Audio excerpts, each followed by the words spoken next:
Yo, what up, what up, what up? My bad, y'all. Bear with us with technical difficulties.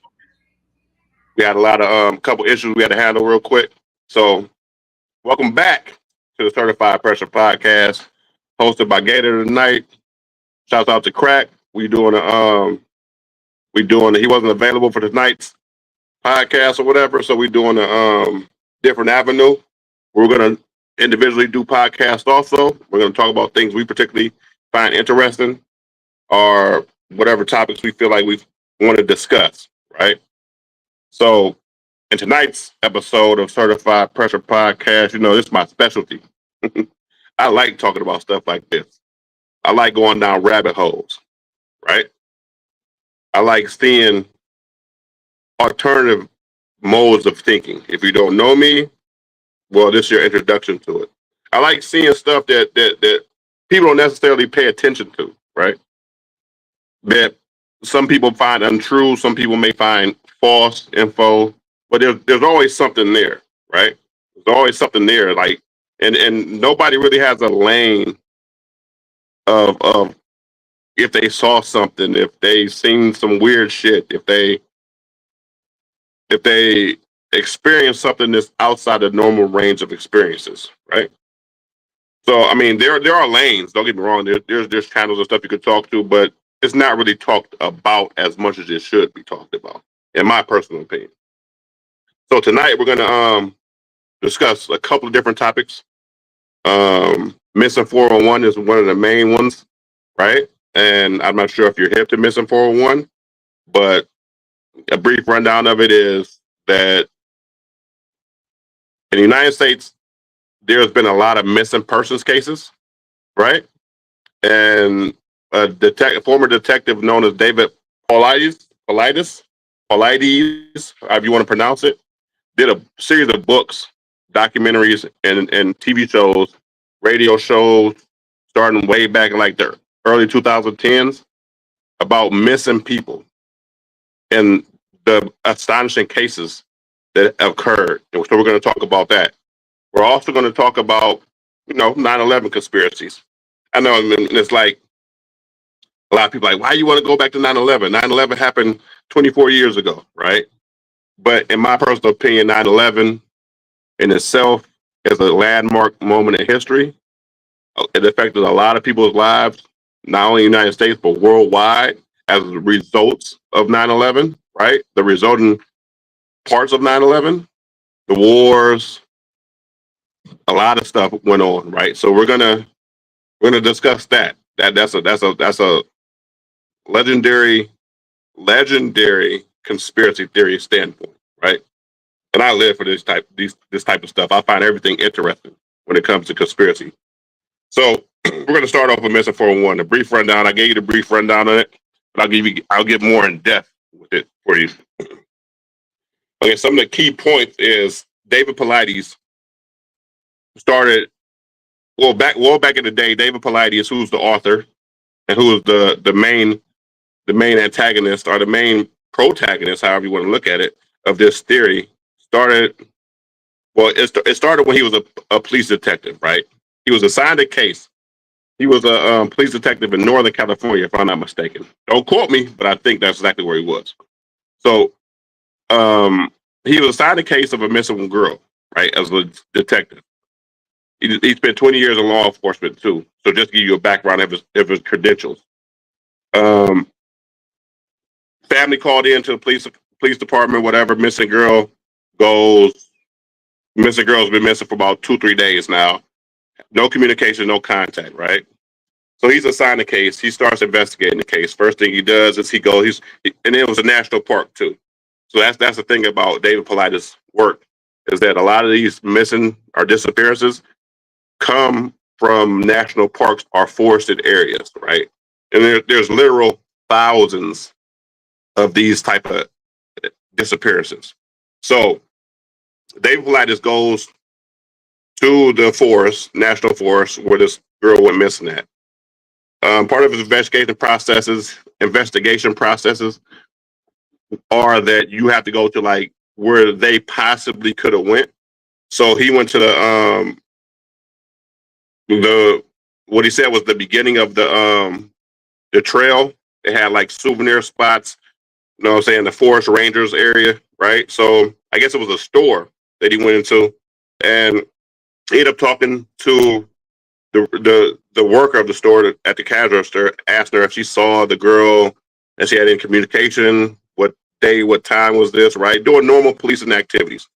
So he says while he's interviewing the store worker or whatever, he notices that there are two park rangers like towards the back of the store watching him, right? So he says he goes over to them, says what's up to them. They say what up. Brief conversation. Everybody goes about their way.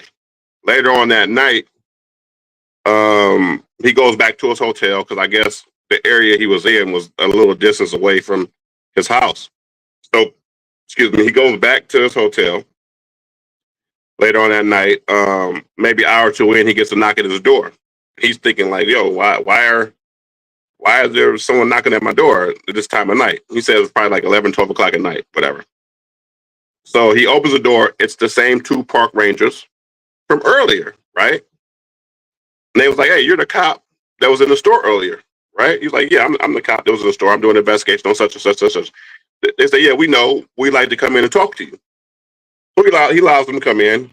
Come in, they get to talking, get to conversating, or whatever the case may be. He One of the main interesting things quoted from his depiction of this story, from his real life depiction of this story, he says that they tell him that the girls basically vanished without a trace, and there are so many of these cases that happen on a day-to-day basis. Like the thing about it was that both these guys were journeymen, what they call journeymen park rangers.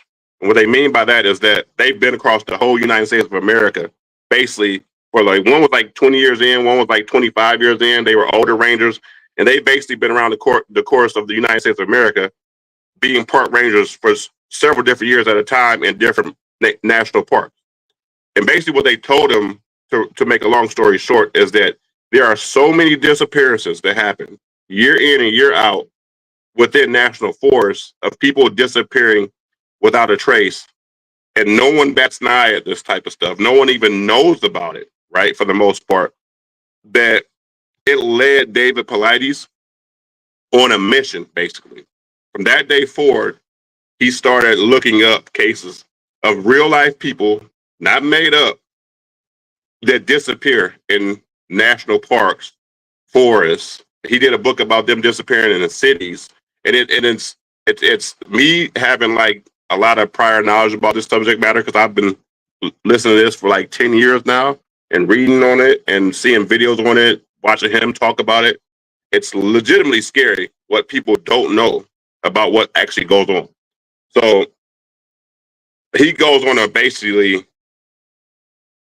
ever since then, maybe 20 years ago, he's been on a search statewide, nationwide, of all these people that disappeared. There's some shocking encounters of what he's interviewed: family members, friends, park rangers, search team members. He's interviewed everyone, A to B. And so let me break it down to you how he details, how he dictates these cases are basically like people vanishing out of thin air, right? So he's a former police detective. We established that. What he does is he ends up ruling out any other form of crime, of anything that happened of that nature, an animal attack, serial killers, anything, kidnapping. He rules it out. So he only specifically deals in mysterious, unexplained vanishings, where someone is walking behind you. They're basically like they're 10 feet behind you. You round a bend. You go, all of a sudden you keep on walking. They don't show up. You go back to look for where the hell they at. Maybe they stop somewhere and they're never found again, essentially. Which is crazy, right? You would think this is some like sci-fi crazy shit. No, this has happened multiple times.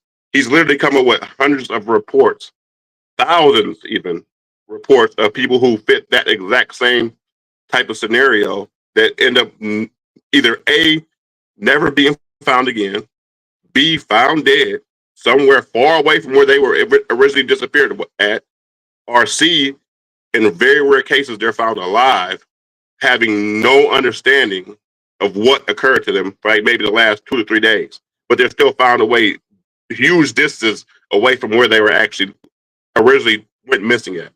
So some of the other key points are, it seems to happen more so to like small children or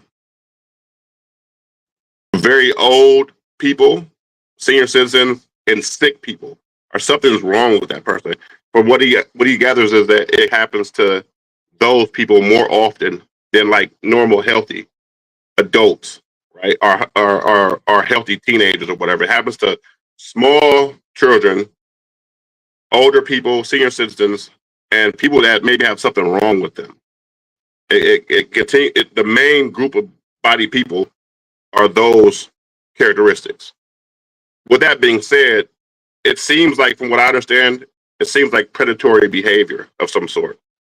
Now, what's the predator, who the predator is, what the predator isn't, I don't know, right? But it definitely fits the characteristics of some type of predatory behavior. Because if you know anything about animals, animals hunt for the young, the sick, and the elderly, right? The easier targets, right? The targets that don't want to put up a fight, basically. So let me give you some examples of what some of the actual cases that he's stumbled upon, or whatever the case may be. So there's a famous case of Dennis Martin.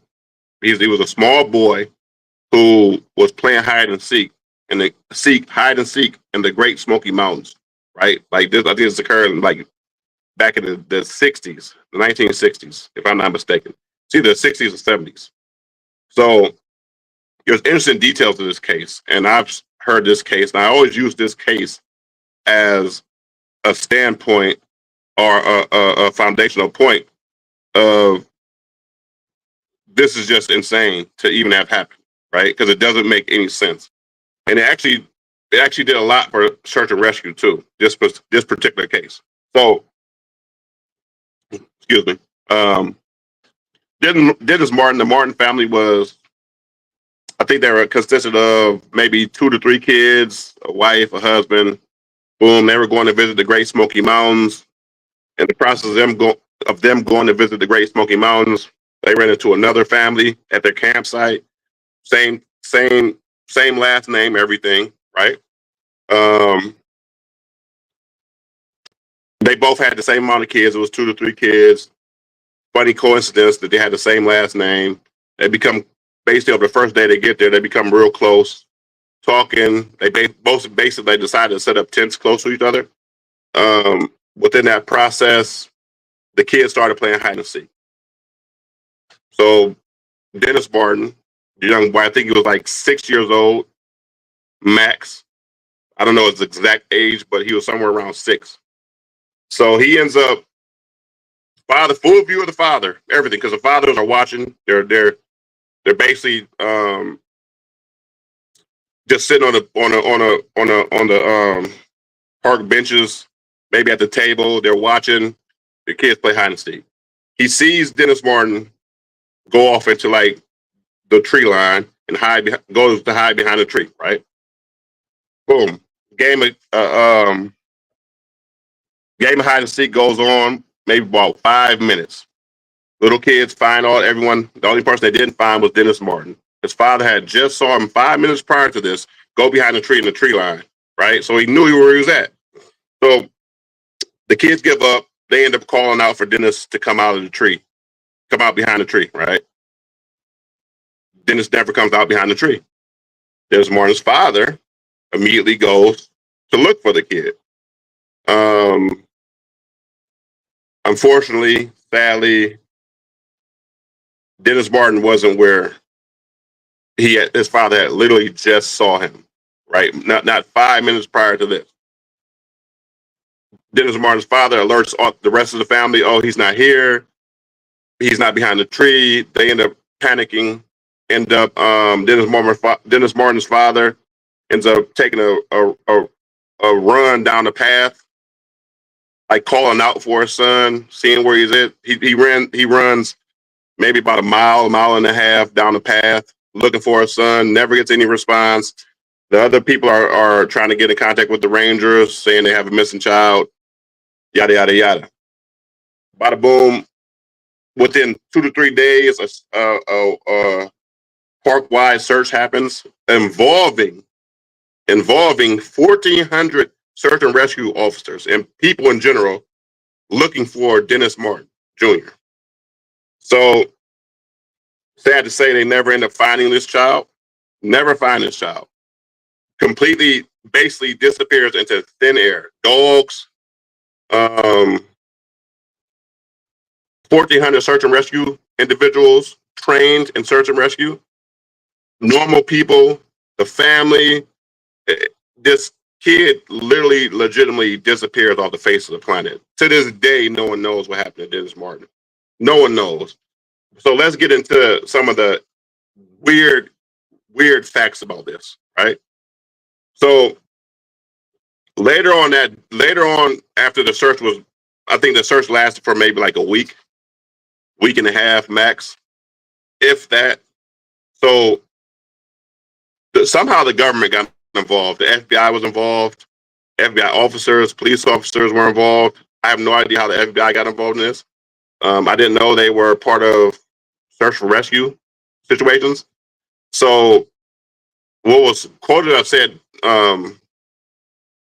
David Paulides had interviewed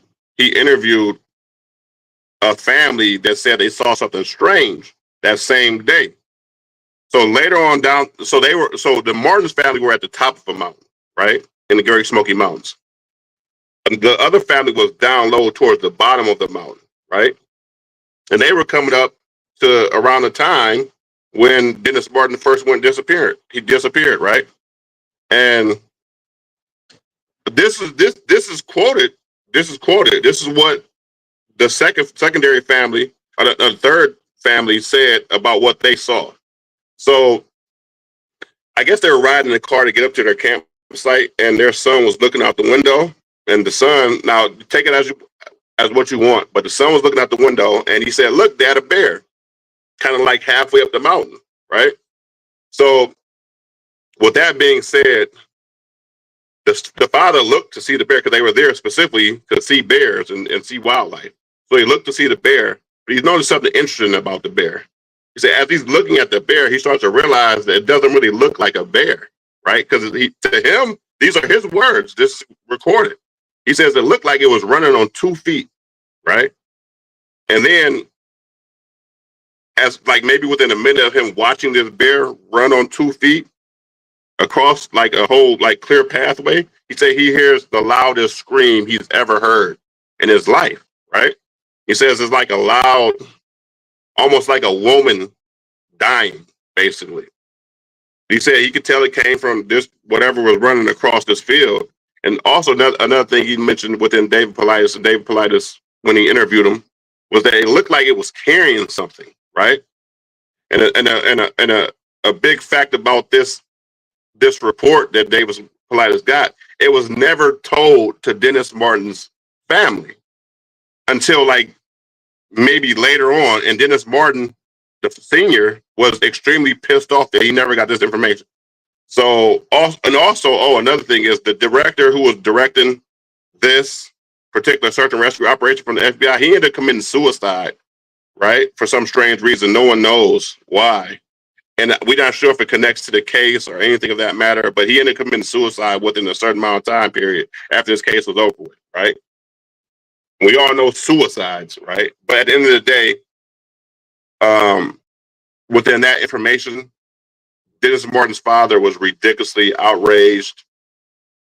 And why was this information shared? So that's one fact about this case that kind of does it kind of leads you down a path like what could that have been, right? Because it's literally the same day as Dennis Martin's disappearance. So another strange part about this case is that there were Green Berets there called in, and no one knows to this day who called them in, why they were called in, and what they were doing, because they didn't communicate with everyone on the search and rescue. They barely communicated with the police officers, from what the reports say. And it's like, Green Berets are special forces operative, right? These are the Green fucking Berets. If you don't know who the Green Berets are, they're like high tier special forces, right? And they specialize in super secret missions, right? They specialize in tracking, searching on land, right? And of course, combat, right? So they're basically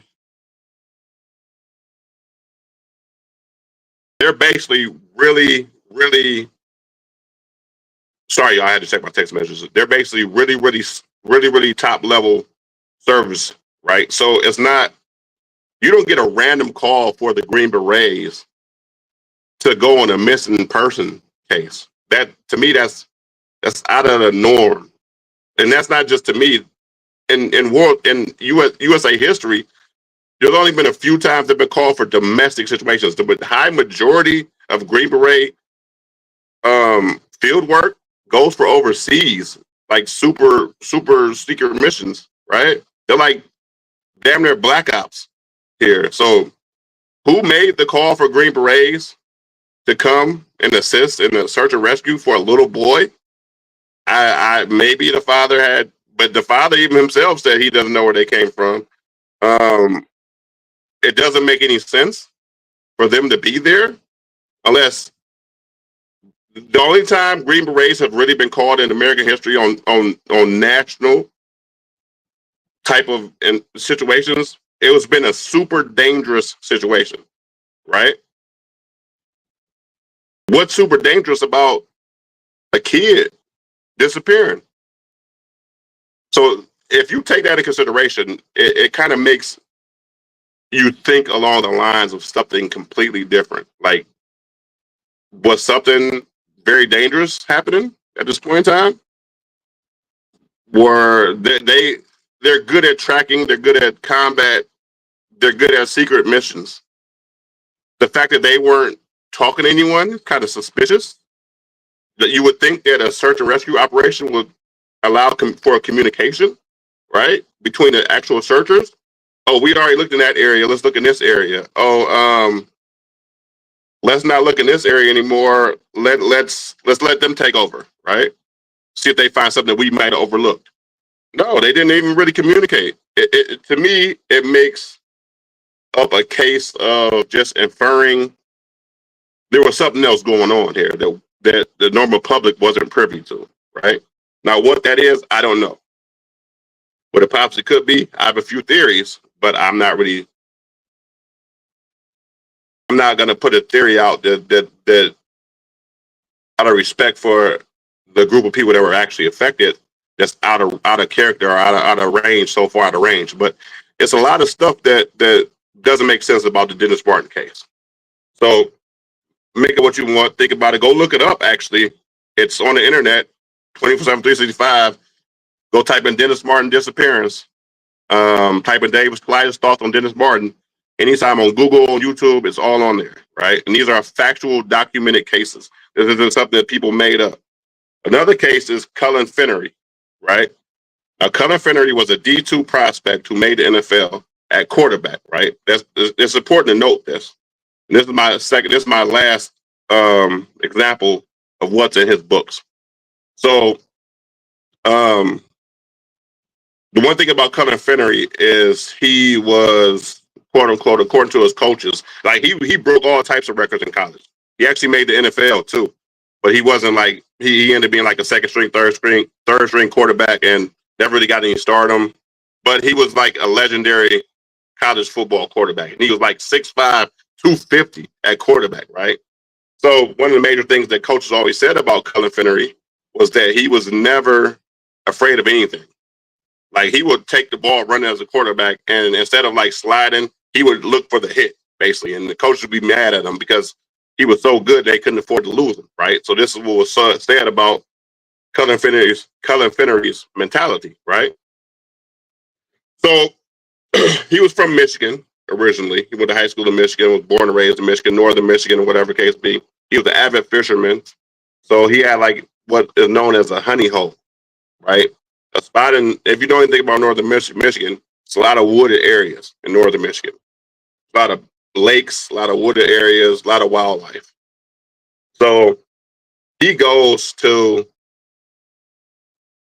his honey hole to go fishing, night fishing basically, or day/night fishing. Tells his wife he's going out. He's going out solo. Um, Takes his canoe, drives up to a spot, gets to this spot, goes fishing. Later on down the line, I'm giving you the fast version of it. Yeah, there he is. There he is right there, Cullen Finnery. It's a wild case, missing. These are legitimate cases, people. This is crazy work. So he goes out. Later on down the line, his wife starts to realize that, I think it was around 6:30 that day, 6 something, 7 something maybe, but it's around that time frame. His wife gets a call. Notice she get a missed call from him, right? She doesn't. She calls him right back. I guess it was really staticky on his end because the area he was in was like a remote place where he went to go fish at. And he really didn't necessarily tell anyone, but it was static. Boom, boom, boom. Phone hangs up. He calls back within like a couple minutes. One of the major things that she says to this day, and when she talked to, according to David Politis, is that she said she never heard her husband sound like he was terrified of anything. But she said that day when he was on the phone with her, when he said those couple words, he was like basically in a panic and he was frightened, right? So she said, the words were verbatim of what David Politis says, was that they're chasing me. These two guys are chasing me, right? So he gets those out. She's like, what two guys? What's going on? How did this happen? Yada, yada, yada. And basically, while she's asking these questions, the phone hangs up again. She calls back. He doesn't answer. Boom, boom, boom. He's in a remote area. Remember that. So in reality, you probably don't even get no reception. It's probably hard to get bars, yada, yada, yada. So she might not even be getting through. He didn't answer. She calls his brother. His brother didn't answer her because I think that he had called his brother, and his brother was at work or whatever. So he answers the phone, but they didn't get any communication. It was just like what he says was like majorly static, but he could tell something was wrong because it sounded like it was a lot of movement going on the other end of the phone. So he's freaking out. She ends up calling the police. His brother calls her. He's trying to figure out what's going on with him. She's panicking. They're all panicking. So the police immediately, being that he's like the local hometown hero, everybody knows who Cullen Finnery is in this town, right? So they immediately mount an investigation. Send cops out to where Cullen Finnery, they triangulate his area, right? And send him out to where his cell phone last pinged at. Mind you, this is like 2013, 2014, I think it is. When they get to the area, immediately start a search and rescue mission. Invite people, carry on to the next day. They can't find him anywhere. They found a canoe he used to go up there. He wasn't nowhere near the canoe. They find his fishing equipment. They can't find him at all. At all, anywhere. He's completely nowhere. They searched for like a day and a half looking for him. Can't find him. It might have been a day because he got found the next day, if I'm not mistaken. So not a day and a half, but like a day. So they end up finding him. But the thing about it was weird because when his cell phone pinged, it showed him. At one time, it pinged near where the canoe was. Next thing you know, it pinged. The next ping they got, which is a couple hours later, it pinged almost 10 miles away. But this is what doesn't make any sense. When they found him like a day later, maybe a day and a half later, within 50 yards of the canoe, which makes absolutely no sense. There was a ping near the canoe that they've been searching the whole entire time. right? And sad, nobody found his body. Like they're searching the literal area where the canoe and raft, and there's a picture of it, were. Nobody found his body.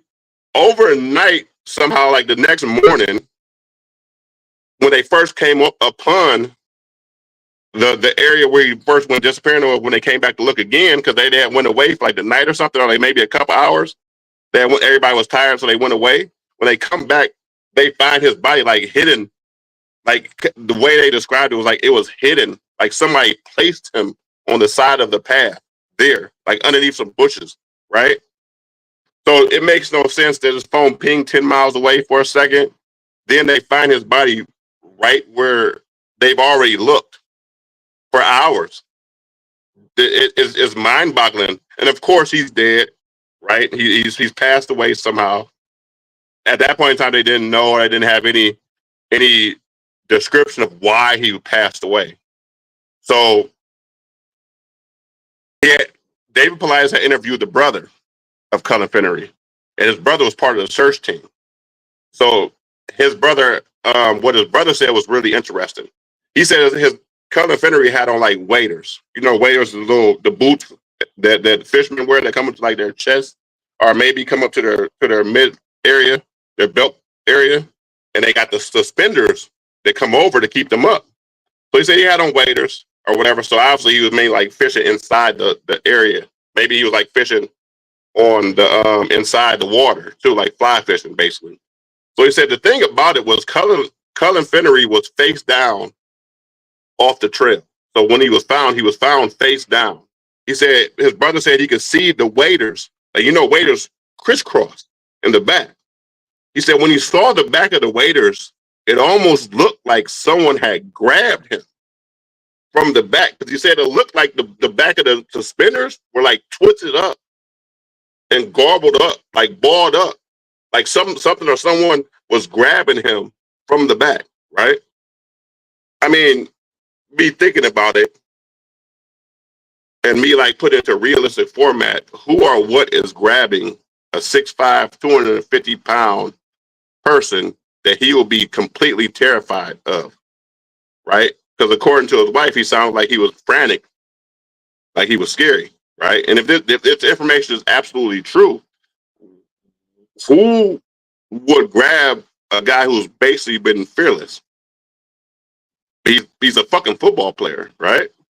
And then in order to grab a 6'5", 250 guy, you would probably have to be bigger, around the same size or bigger than him, right? And he didn't have any bullet wounds. His okay, so fast forward, they do a coroner's report on him. Coroner's report is kind of weird because, okay, they said he had drugs in his system, but then they claimed he died of like hypothermia / shock or something. But then they try to put it on the fact that he was using pain meds. So I guess that kind of contributed to it. But it literally still makes no sense as to why his body was found in a place where searchers already looked 4 to 5 times. Why is his body like off the path where I'm pretty sure if someone was walking by a whole human body that was directly off the path for a whole day, almost 2 days, you're not going to see a guy? I mean, granted, the woods are the woods, and sometimes you can make mistakes, but these are search and rescue officers. They're literally trained for this type of stuff, right? So look into it. His name is Cullen Finnery, Finnerty. You can look it up at any point in time. Google it.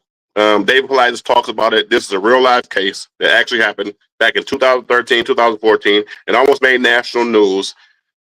And it's a mystery. What up, Lim? So we're going to go forward and move on to what his results of these were. So being that he developed a caseload of these specific situations, right? He ended up going to the National Park Service and asked them, can he get the information on, I think the total number is like 30,000 disappearances, 50,000 disappearances that's been documented by the National Park Service. So we asked in a Freedom of Information request, if you know what a Freedom of Information request is, if you've ever been involved in any type of law. If you don't, I'll explain it to you.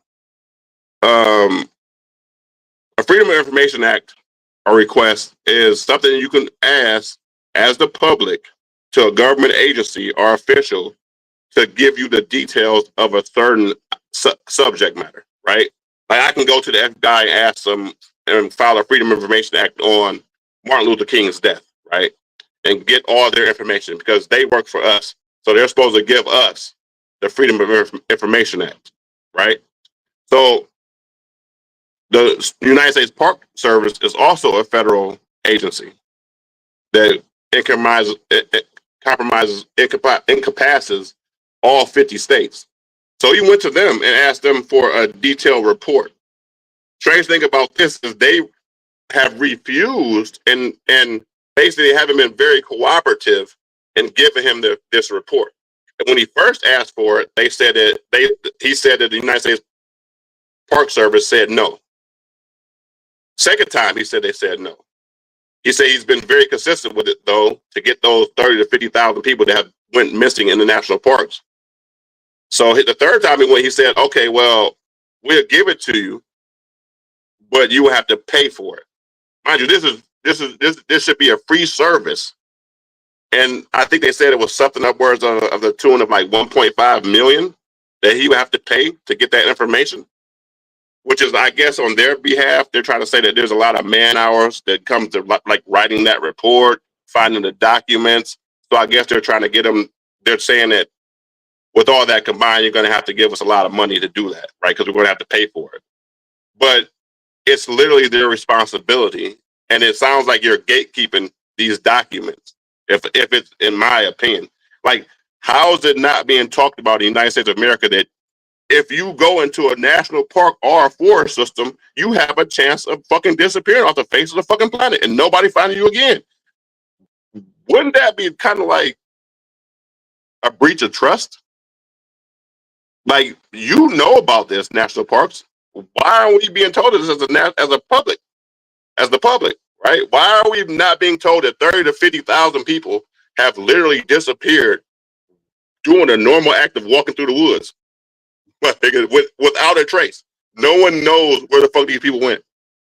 It doesn't make any sense. It's kind of crazy that this is actual happening in real life society to this day. And none of his reports are falsified. There's been comments about it, of course, but these are all actual reports that have happened in American history. They're documented. They've been reported in the news. They've been reported everywhere. And this needs to be like expounded upon or actually researched, because where the fuck are these people going? There's been reports where, quick one real quick before I move on to the next subject, which is 9/11, where a guy and his friend were camping, middle of the night, right? They set up their, well, not in the middle of the night, but they set up their campsite. Bada boom, they got a dog with them, right? It's the guy's like pretty much best friend, the dog is. This is a real report too. This isn't fake. This isn't nothing I made up. This is real reports. Middle of the night, they're trying to they're trying to cook. Basically, they're sitting there chilling, drinking beers and stuff. Bada boom, the dog all of a sudden perks up out of nowhere. The guys pay attention to it like, hold on, because they're in the middle of the woods. You know, there could be bears around, there could be pumas, any type of wild animal that could actually potentially hurt you. So they're paying attention to the dog. Dog goes quiet. Because one guy survived. So he said the dog perked up, immediately starts looking out towards the wood line outside their camp radius, and takes off. Middle of the night, 2 or 3 o'clock in the morning. Takes off running towards something, like it's chasing something. The guy who's best friends with the dog, oh, my dog's running away, I gotta go chase him. Guy chases dog, right? Friend's sitting there like, what the hell's going on? Oh my God, we're going through this. He says he gets up and chases after the friends, right? So he says he hears the dog barking at the lead position. He hears the guy calling for the dog, chasing the dog, right? He's chasing behind him. He's calling for his friend, like, slow down, let me catch up to you. Let's do this together. Bada boom, bada bing. 5 to 10 minutes into the chase, the dog goes quiet, the guy goes quiet. He says he runs where the last heard them at, doesn't find anything, searches around for maybe like 20 to 30 minutes, doesn't find his friend, doesn't find the dog. Everybody's fucking pretty much gone out of the sight range, doesn't hear anybody screaming for the dog, doesn't hear the dog barking. He goes back within an hour, hour and a half. He goes back after search for like an hour, hour and a half. He goes back to the campsite, packs up, ends up immediately starts heading down back to where the National Park Rangers cabin was, where they know it was. I think it's like a day and a half hike or whatever from where they were actually located and where they set up camp at.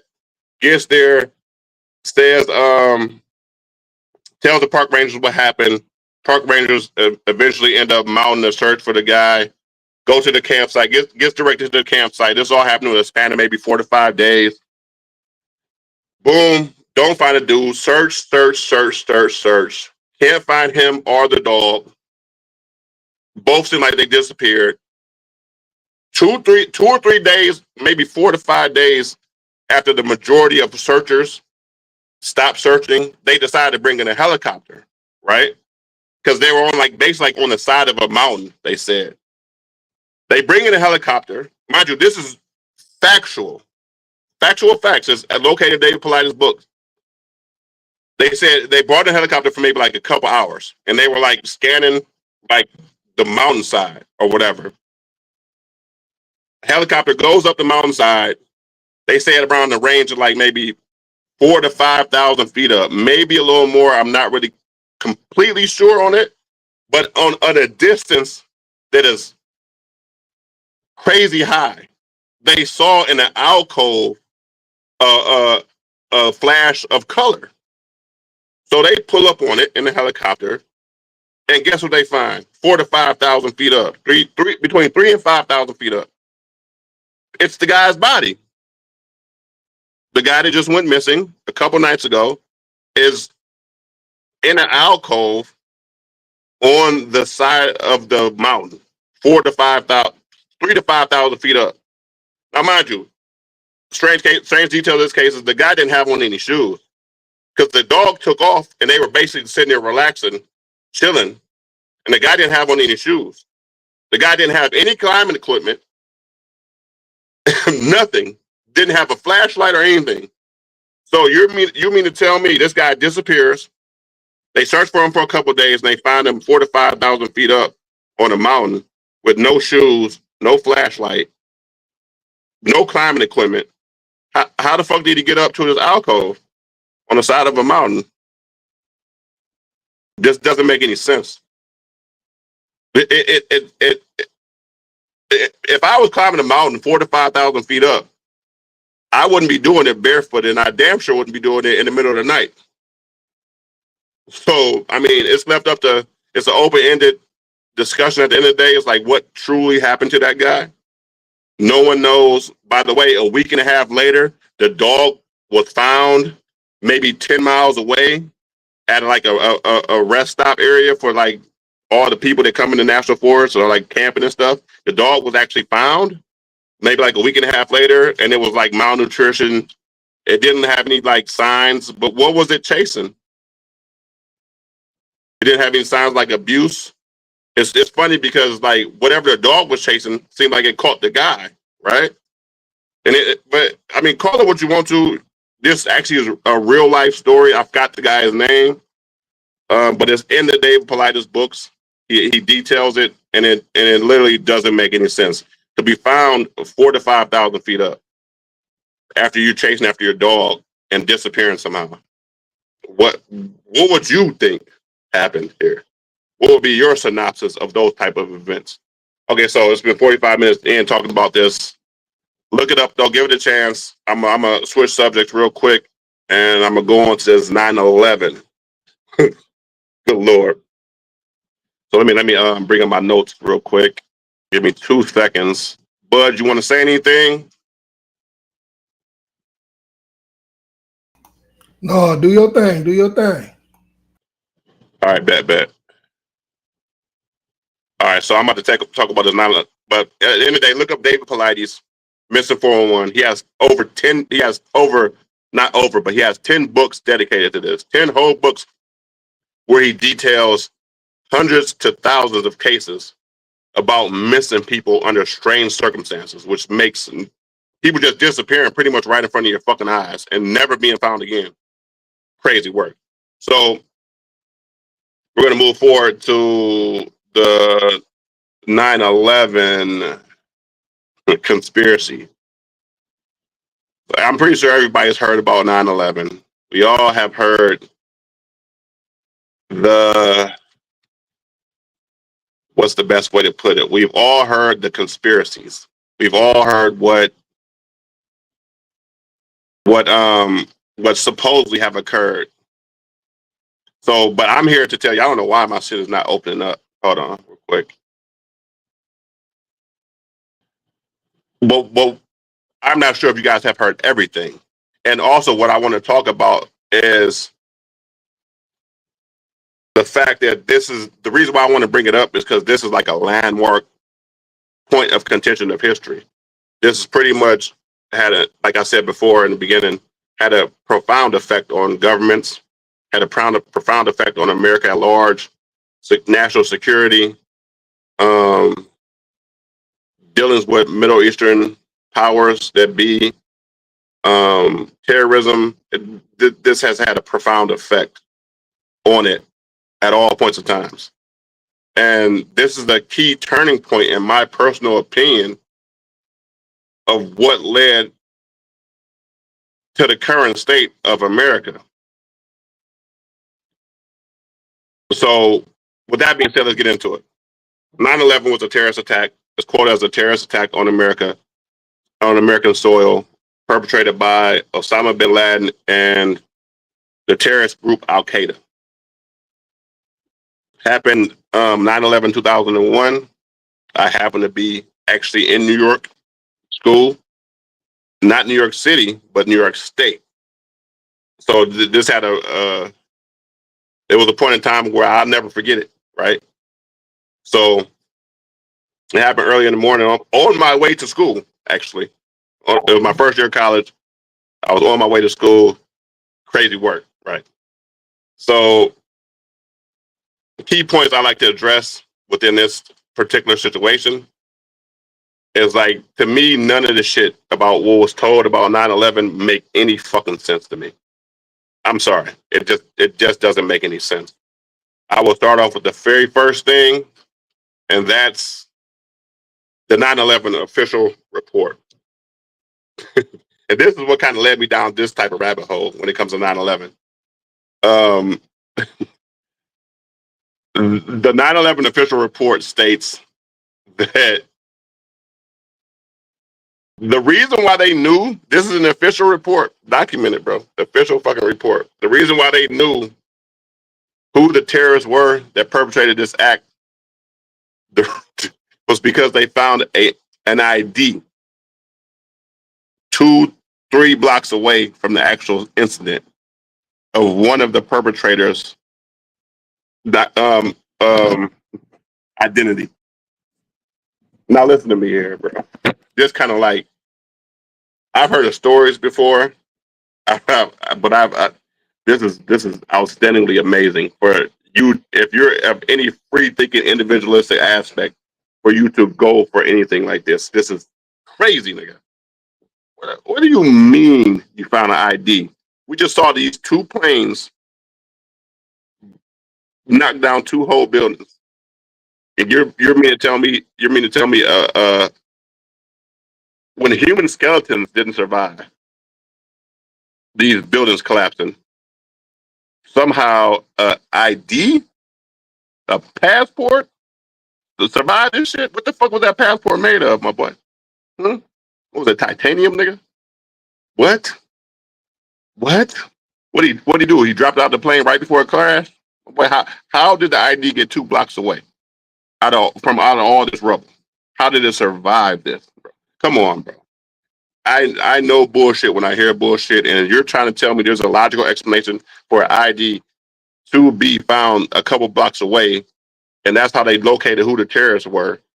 You must think I eat shit for a living, because this is crazy.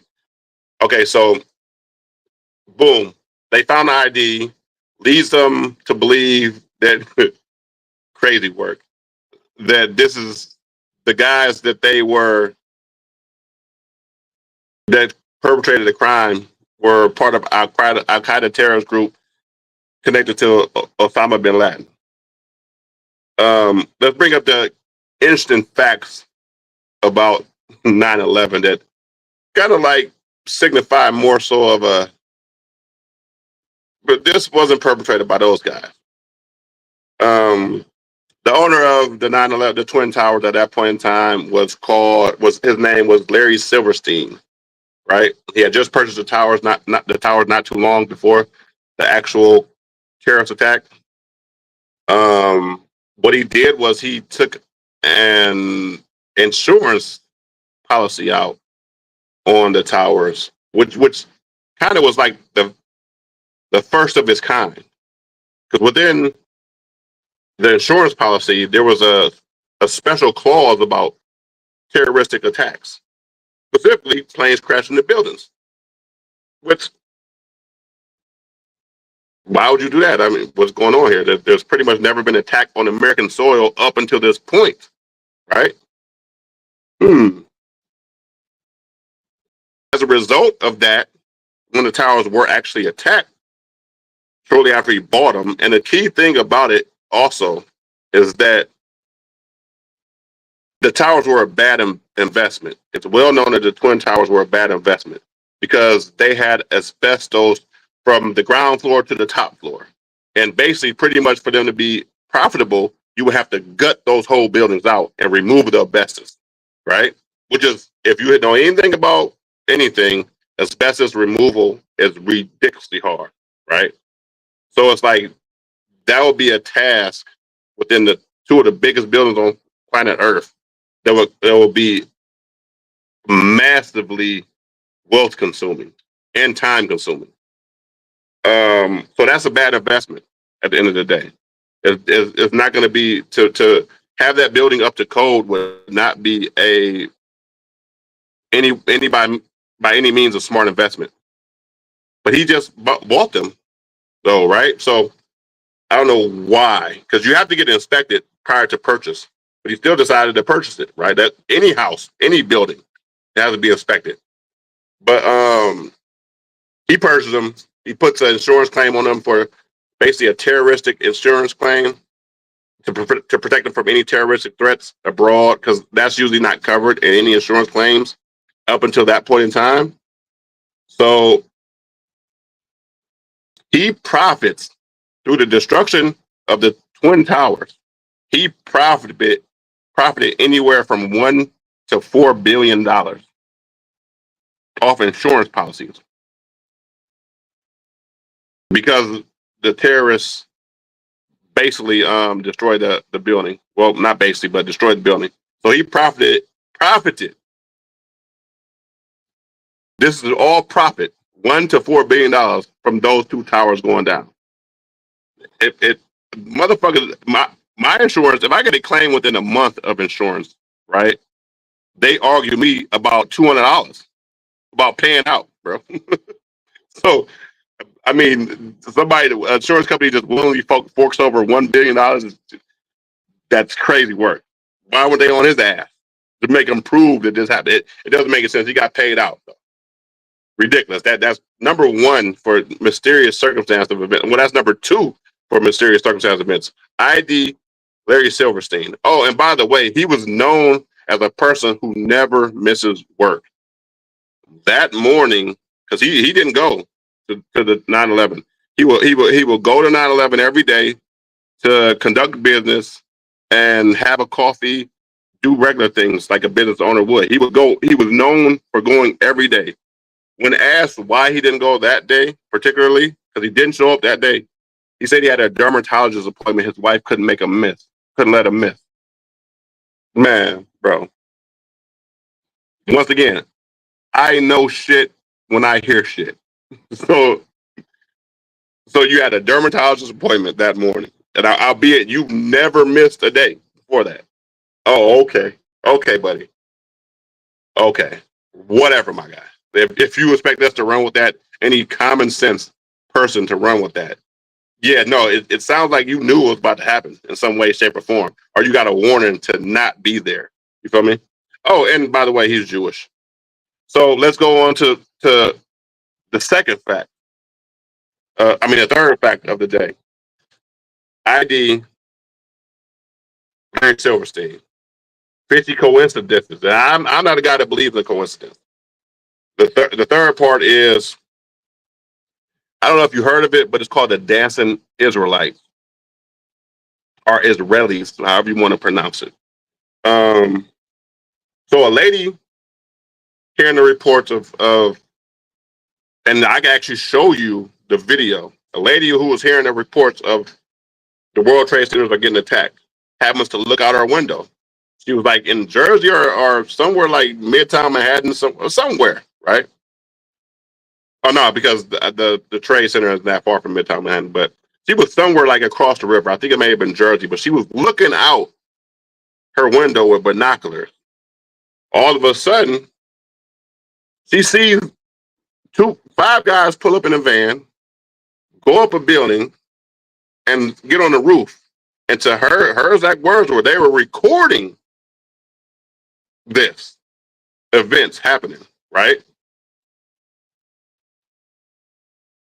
To her, in her words, she said it looked like they were celebrating what was happening. They called the dancing Israelis. This is an actual fact that you can look it up on Google. Well documented.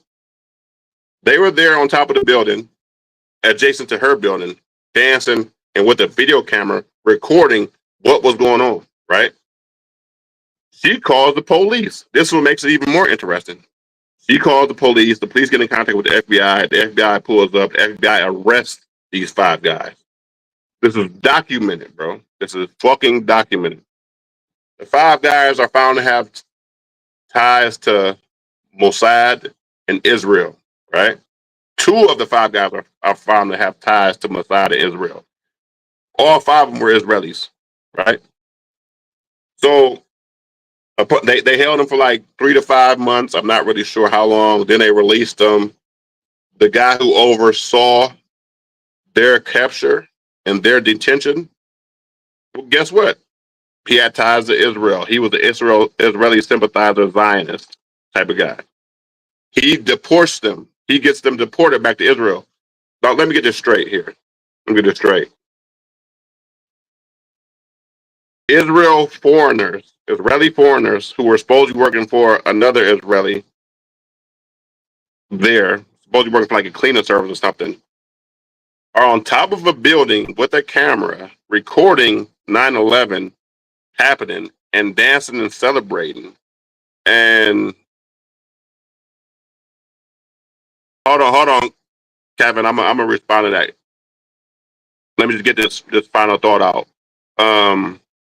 And you're telling me that this isn't suspicious? This isn't something that's noteworthy to look into to an extreme degree? How do they know? How do they know, bro?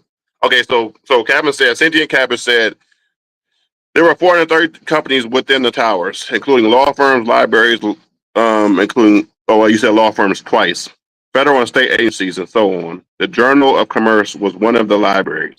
Very interesting. Yeah, that is very interesting. Those are good facts there. So, five guys dancing, celebrating, what looks to be celebrating, what looks to be,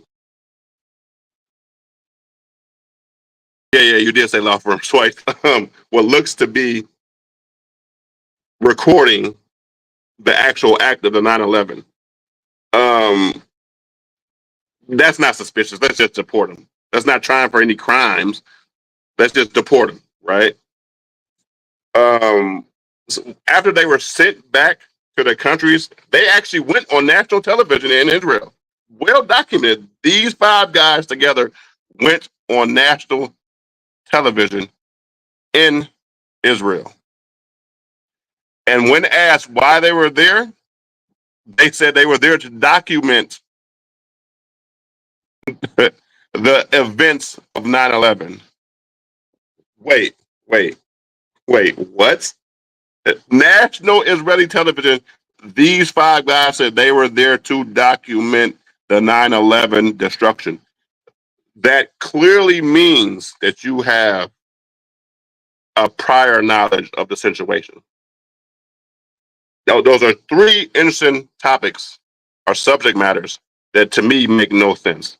Let's go to the fourth subject matter, right? Building 7.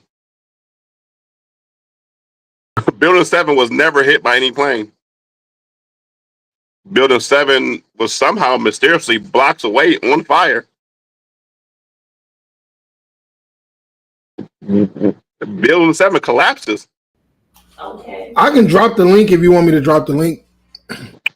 Oh yeah, no, go ahead, drop the link. Hey, Kevin, if you want to join in, you're more than welcome to. He's gonna drop the link.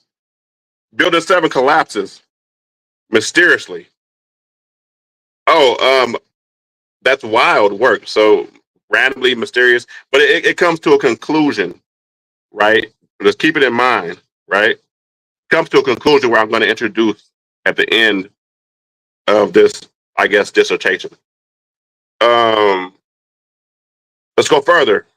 Number 5, right? The Pentagon. We all know FBI, CIA agents, both are one or the other, went to the Pentagon and grabbed up all the recordings of the surrounding buildings. Still haven't released them to this day. It's weird. It's fucking weird. Why would you not release that to the American public? If this is what happened, why can't we see it? It doesn't make any sense. Furthermore, they never recovered any evidence of any plane hitting anything. There were no plane parts ever recovered in the Pentagon. Number 6, the list just goes on and on and on of strange occurrences. NORAD, the North American Aerospace Defense System, NORAD, been around for 60 years prior, 50 years prior, something like that, to 9/11. The only time it has ever failed, the only time it has ever failed was 9/11. What? The only time in its 70-year history it has failed was 9/11. Make it make fucking sense. Make it make sense, bro. It doesn't make any fucking sense. It sounds like bullshit. 7. While NORAD may have failed, there were still reports early on of terroristic hijackings, right? But for some reason, it took the U.S. military over 80 minutes to scramble jets to these specific hijackers, right? Because they did end up supposedly taking. There were more. They ended up taking some down, but it took them like over 80 minutes to scramble jets. The reason why it took them over 80 minutes, because somehow in the military war games, if you don't know what war games are, is where the military simulates attacks or simulates them attacking something. And basically you're basically going to get trained on how to respond. Are you going to see the similar? You're going to see your odds of winning. It's all part of war games. Somehow in the military's dossier that day, 9/11, there were like 20 different war games of hijacking going on in and around the same area of 9/11, the same region of 9/11. So the jets that they were scrambled, were confused as to which ones to actually go for and which ones were real life events. I've heard of a lot of things, but I'm not a person that believes in coincidence, right? I believe that if coincidence does happen, it's purely by chance. Literal chance. With all these actualities, you're saying this is by chance? Yeah, okay. Yeah, okay. NORAD fails. Never in his life failed before. That one day it failed. 20 different war game hijackings were going on the same day, the same time frame as the actual hijackings. You found an ID that survived a crash and burn that destroyed 2 buildings that has never happened in the history of humanity before. But you discovered an ID card. What are the odds of an ID surviving something like that? Something like that. Number 8, the list goes on a million times. I got plenty of info about this situation. There's never been a building in human history. There's never been a skyscraper in human history that fell due to fire. Never been. There were traces, number 10, number 9, whatever the fuck number we're on. There were traces of explosive stuff, thermite or whatever it may be, specifically used in cutting the inner workings of skyscrapers and causing the demolition. I actually had a list of stuff I had to name. I had written down notes, but somehow, for some reason, it's not popping up on my computer. There was it's well documented these buildings fell at free fall speed, right? There's only one way you can have, according to physics, there's only one way you can have something collapse at free fall speed. And that's if you're moving stuff in front of its way, right? That way it comes down clear, free and clear. There's nothing impeding it. Because what would actually happen is that if it didn't come down free and clear, it would start slowing down. For a building to collapse at free fall speed, there has to be nothing in its way. There's only one way that can happen, and that's if you are cutting the beams as it's coming down or prior to it coming down to that level. That's the only fucking way, according to engineering.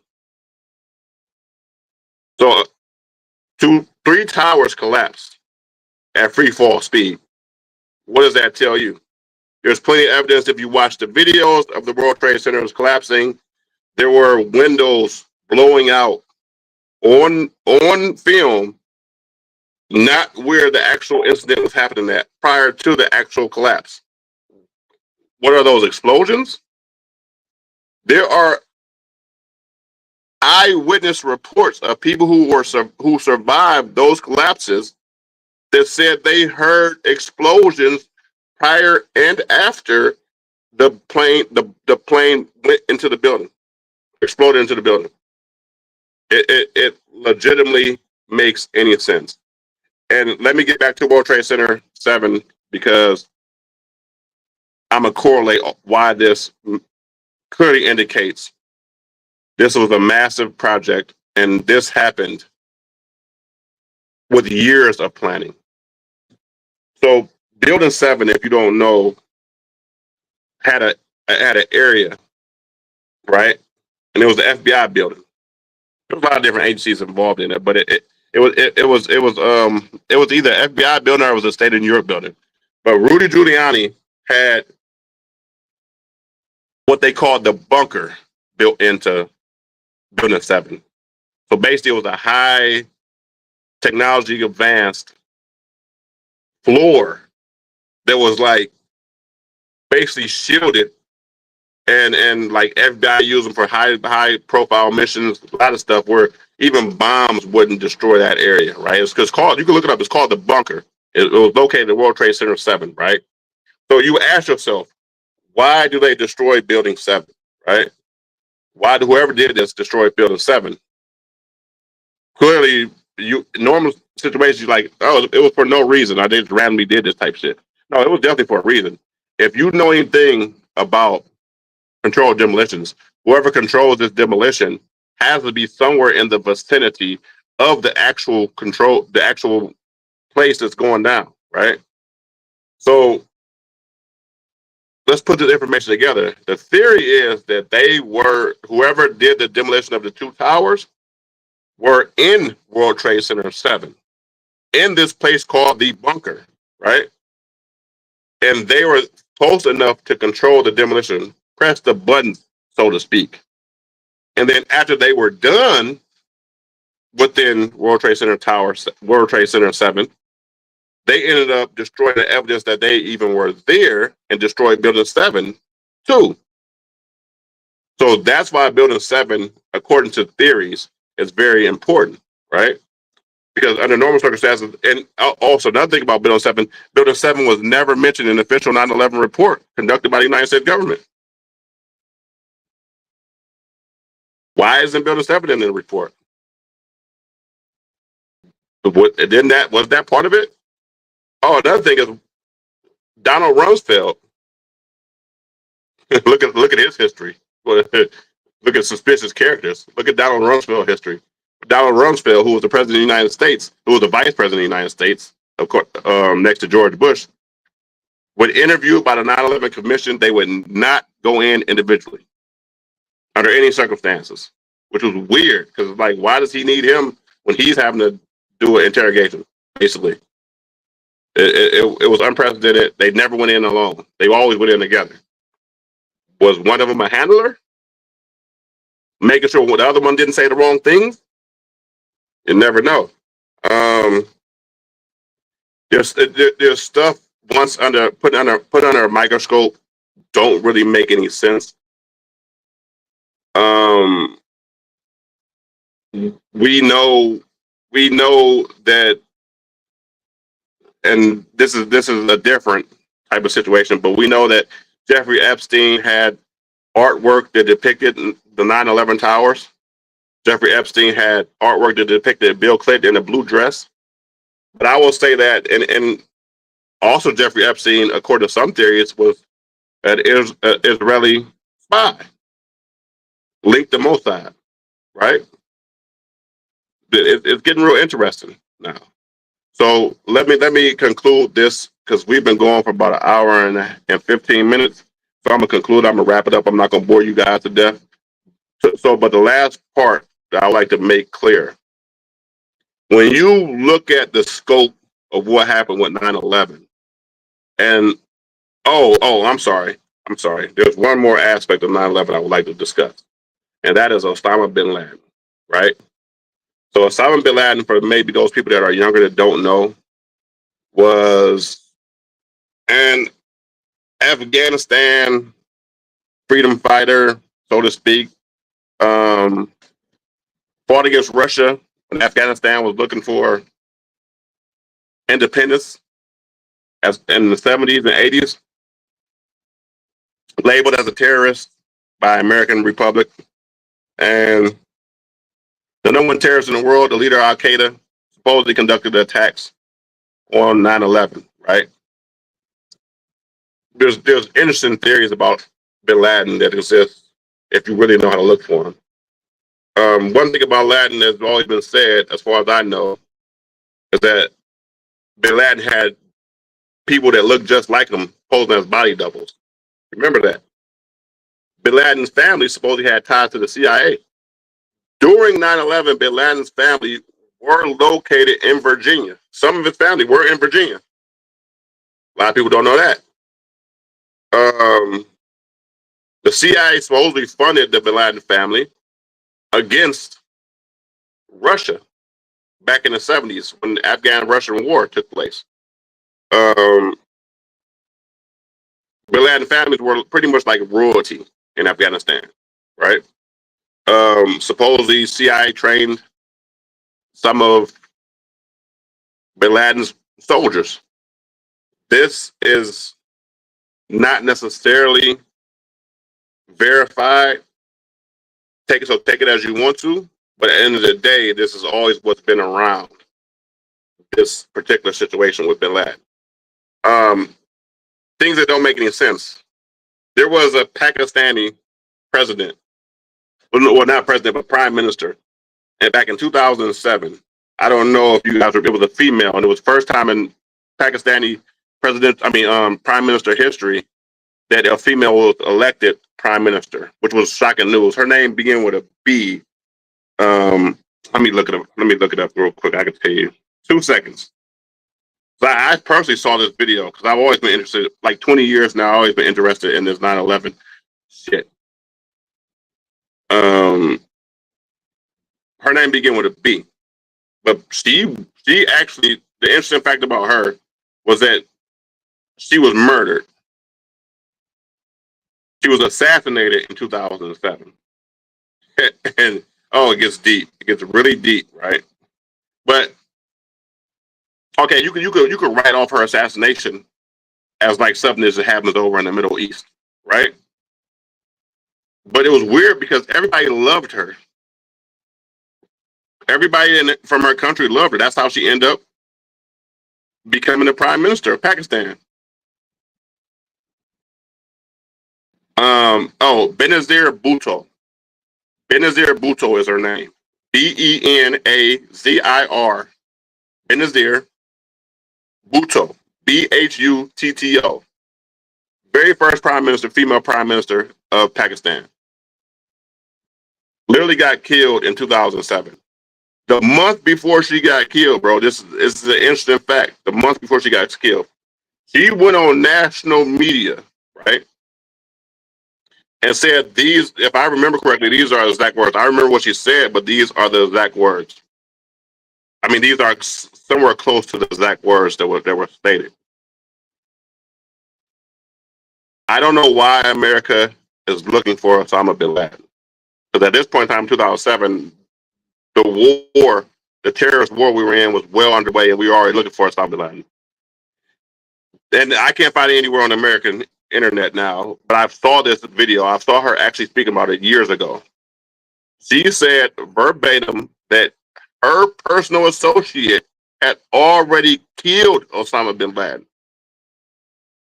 On national TV, she said this. And it was news back in 2007. She said that her close associate had killed Osama bin Laden a couple years prior to this interview. Whoa. That news, I saw the actual video footage before. So I saw her actually say this. I can't find it to save my life now. But it's crazy when you combine what happened with Osama, right? Osama always was known to have body doubles. So you can make this use that it was Osama, it was one of his body doubles, if that really occurred, right? But then you think about it when America claimed they killed him, right? In 2011, America claimed they found Osama bin Laden. They finally did justice. We saw movies about it, everything. We've heard reports that America found and killed the number one terrorist. But let's get this shit straight here, right? You found and killed the world's number one fugitive, but then you bury him at sea.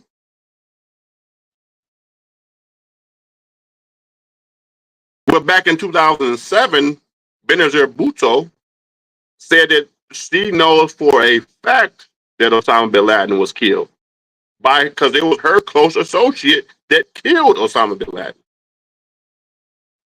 Oh, and by the way, Benazir Bhutto, a month after she said this, relatively a month or two after she said this, ended up assassinated.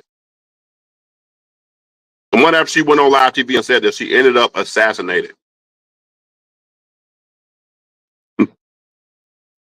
And then you bury bin Laden's body at sea because you were showing respect to Muslim culture.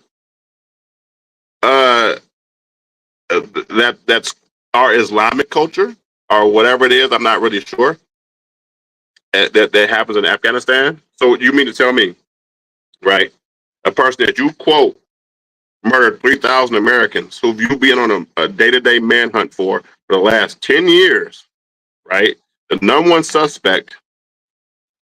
So instead of you bringing his body to America so the American public can see the truth, collect DNA, verify that he's actually dead, none of that counted for anything, but your objective to respect their religion counted more than anything, and you buried his body at sea. And the only footage I saw were some grainy cell phone footage that was showing that he was caught. Listen, I'm not the smartest person in the known universe, but I'm also not going for bullshit. And to me, it sounds like a bunch of bullshit. There are too many questions. So it leads me all up to believe to summarize everything and basically we're going to head out after that about 9/11 is it leads me to several factors. Number one, whoever did it had intimate knowledge of the USA.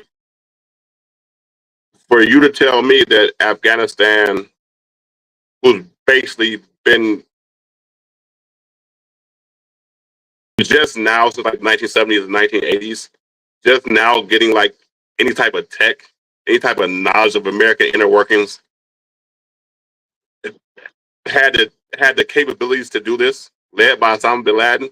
You're telling me that this is a planned out situation of events to the T, bro. You had to go you had to go into the American airfields. You had to have prior knowledge of American Airlines processes. You had to have higher knowledge of NORAD. You had to have higher knowledge of how those buildings were made, right? Of where you were supposed to hit them at in the workings of those buildings. Like, bro, this is a plan of action that probably came together. It took years of planning to do something like this. I'm sorry, there's no possible way. I'm sorry. I just don't believe that Osama bin Laden had the capabilities to infiltrate the United States government, infiltrate the United States air systems, infiltrate it without no one knowing this. This speaks of a higher up type of scale thing, bro.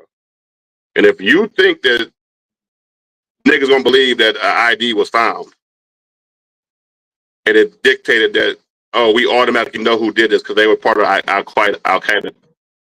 Yeah, get the fuck out of here, bro. Stop talking to me, bro. I don't want to hear it. This whoever did this had high level knowledge. High level knowledge. But at the end of the day, that will lead to traitorous behavior because you had to be someone on the inside. This just doesn't happen one day. This is clear as day. High level intelligence, high level actions, bro. I can't go out one day and just decide to do some shit like this because it's never gonna work. I don't give a fuck how many people I got. I have to have knowledge about this, bro. It's fucking ridiculous. Oh, and another thing that was never really talked about back then, because I was in the state of New York. And I'm gonna leave out after with this last thing. I was in the state of New York. One thing that was never been really talked about is that the cell phone communication towers across the state of New York, because I was there, went down. Literally, I lived in a whole house of basketball players, right? So it was 8 to 10 of us there. Everybody had cell phones at that point in time. For the most part, maybe like 2 or 3 of us didn't have cell phones, right? So it's 2001. Legitimately, I had a cell phone, but it was a burnout phone, right? It was given to me by my sister, so I never had to pay a bill on it or anything. Everybody's phones who had a plan went out for like 2 or 3 days. They could not call out. They could randomly, some points in time, do it, depending on where they were located at. But 98% of their phones didn't work. My phone was the only phone that worked because I wasn't tied to no contract, and also I was basically had a legal burnout phone. My phone worked perfectly fine. Nobody else's phone worked perfectly fine at all. It barely worked until about 3 or 4 days later. So the whole what does this have to do with? We never understood why at that point in time all the cell phones went out, and damn near the whole New York State, because everybody we was in Buffalo with, literally nobody's phones was working for like 3 or 4 days straight, bro. And it used to make me mad because people would come down and use my phone like to call back home, make sure everybody, because a lot of people was from New York City that was on the team. So they would be calling back home. They would be on my phone calling their girlfriends, and I used to have like, yo, bro, you got a half an hour, bro. Period. You feel me? So it was weird for me that communications went down that entire time. Like I had to call my family, let them know I was all right and everything, and nothing was really happening. I was checking on them. You know, they said that one plane went across Cleveland and went to Pennsylvania and all that type of stuff. So basically, it's always going to be etched in my mind. I found that weird that all the cell phone activity went down too. Like, what was the point of that? But hey, at the end of the day, that's what led me down this path of thinking like, oh, something was weird about that whole situation. Will we ever find out what actually really happened? Probably not. Like legitimately, but I'm pretty sure we all know if you just look it up and put the pieces of the puzzle together, we all know it was an inside job. We all know more than likely who was perpetrated by. But at the end of the day, this has been Certified Pressure Podcast. If you stayed in for the time, I'm happy to have y'all. Good shit, y'all. I'm out of here. All right, what up, bud?